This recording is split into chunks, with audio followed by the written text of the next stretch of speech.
It could be the first rate cut in more than a decade. All eyes are on the U.S. Federal Reserve this morning. Hayley Woodin with Business in Vancouver is joining us now with more. So, Hayley, what are you hearing?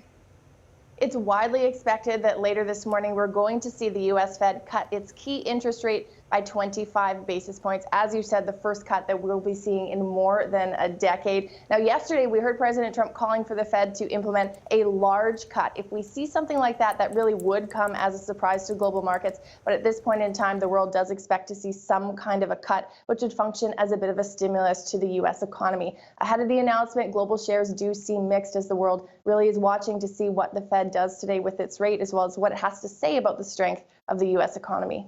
Got it. All right. And speaking of the economy, we have new GDP numbers out for Canada today.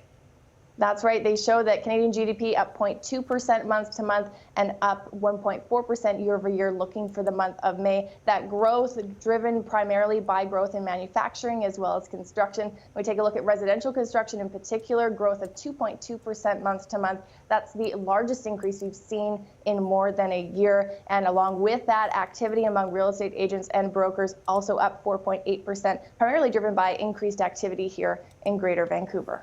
Got it. All right. Hayley Woodin, Business in Vancouver on this Wednesday morning. Thanks very much, Hayley. Thanks, Sonia.